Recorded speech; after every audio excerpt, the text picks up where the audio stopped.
wherever it is for you. We'll start out with some strung out interviews, asked by us, for us, to ask us our questions. Up, you're watching thelandsalmon.com. I'm Chris. And this is Jake, and we're from Strung Out. And right now, we're going to answer a couple questions that our fans wrote to us today. So, let's see what they got. I don't know. See what we got going on here. What album is most satisfying to you? Satisfying.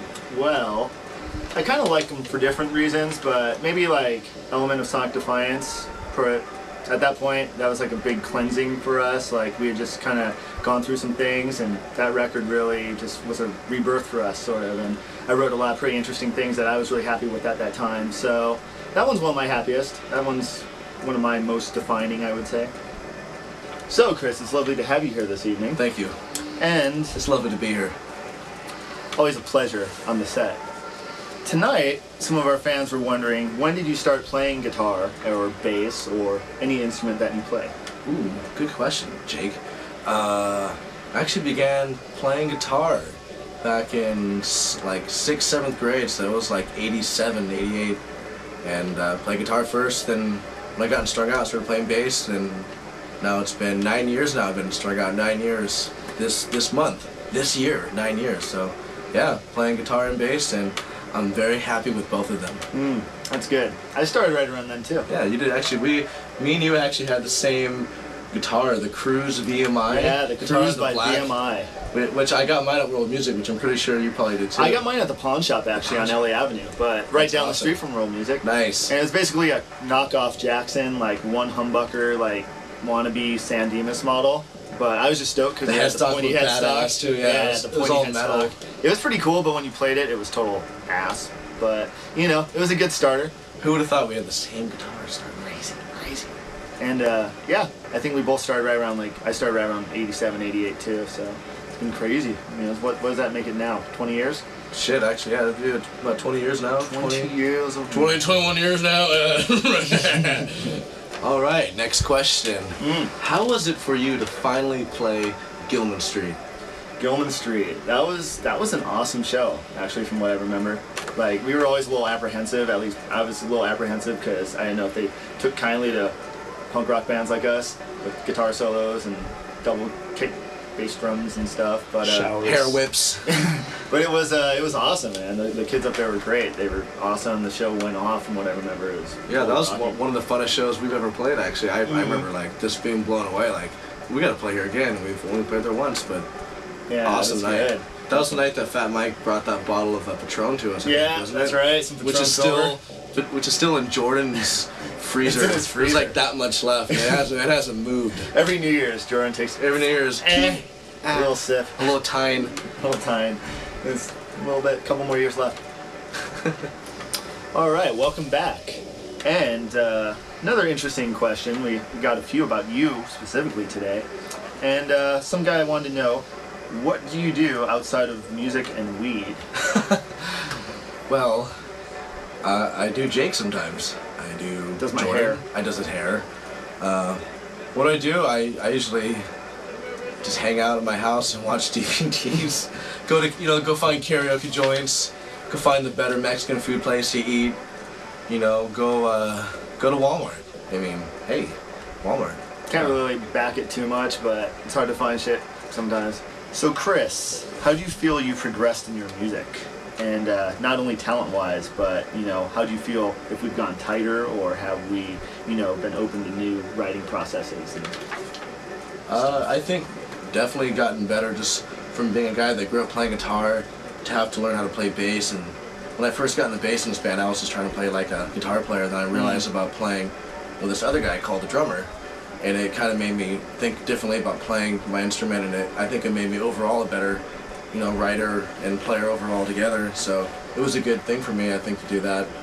And I think it's good for any musician to, travel out and just not stick right to your instrument, try other things, try to play, the bass or the drums or sing, whatever, harmonica, anything, just to expand your horizons, It'll make you a better player overall. Hey, it's Chris and Jake, and let's take the next question from our friend, the Gomorian Guard here.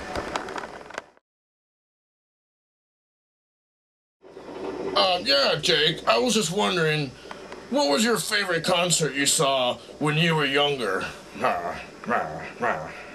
Well, I think my favorite concert when I was a kid will always be the first concert I went to, which was Metallica back in right around, I think it was 88. It was September 20th, 21st of 1988 on the Damaged Justice tour, and it was insane. I was 15, and they were like my whole world at that point. They were just the coolest, heaviest thing, in my opinion. And to go to that show was crazy. It just solidified that music was everything to me, and that playing and touring and all that was just my dream. And to see those guys doing it gave me the goal to try to do it too. And not quite on their level, but you know, yeah, that's basically what set me up, I think, seeing that show. All right, another question for the land salmon people. If you could only play 2 more shows, where would they be? Ooh. That's actually a good question. Sheesh. I would say maybe one of the most loyal cities we've ever had has been Denver, and ever since like our first weekend out of state, Denver's like been insane for us. So I would probably want to maybe give them the going away, you know, give them a shout out for that, give them some love, and maybe somewhere else far away. It's really hard to say though. There's a lot of other places. It'd be good to play in LA as well for the hometown. So I don't know. I'll leave it at those 3. One of our last questions here. I'm going to have to go with what songs do people often call out to you, and you probably hear it but you pretend not to because it's a song you just don't want to play?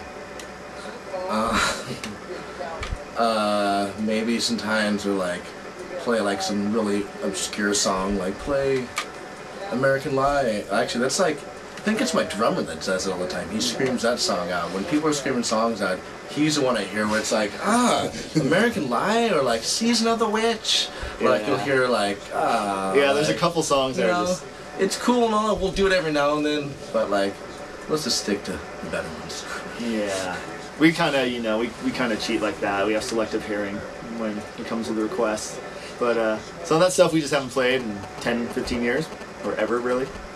We wrote it and recorded it and forgot it. So yeah, just recently at practice, we had 2 practices where it all went in a circle where it was like me, I pick a song, the next is Rob, he picks a song, and then Jordan, we just went in a row and did our set list like that, just jammed, just had practice, and it was pretty interesting playing songs. That's actually like, the last couple. Yeah, actually it's been the last few practices. We just go, okay, Jake's pick, what song? And it'd be like, hey, Cameron's here. Cameron, what song? Mm-hmm. And yeah, it's just pretty fun because it's like, whoa, I haven't played this in 8 Jordan years. hasn't really moved on that yet. He hasn't really capitalized on this situation. Yeah, that's the thing. We're doing it all the time, and Jordan's not saying, hey, play this. Play Season. So, play Reality.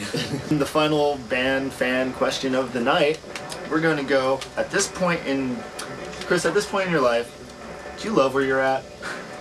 Do you have any regrets, or would you change anything that's happened along the way? No, there's things I think you think about sometimes that you want to go, I wish I'd go back and change that, but I think it all shapes you to what you are right now, so I don't think I could go back and change anything. I want to just keep going, and I have no regrets. I'm totally happy. And with the band, I just want to make it, you know, keep progressing and writing better songs and playing more shows and meeting more fans and seeing more tattoos.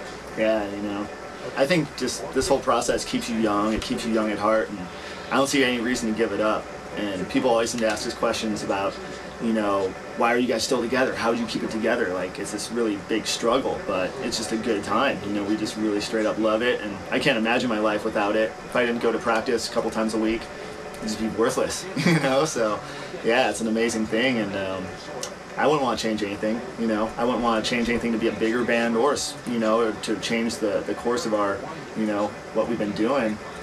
I'm pretty happy with where it is, you know? I'm completely happy with it. What up? It's Chris and Jake. Yeah. Saying goodbye to you guys from the land salmon. Thanks for watching. Thanks, dudes. See ya. Yeah.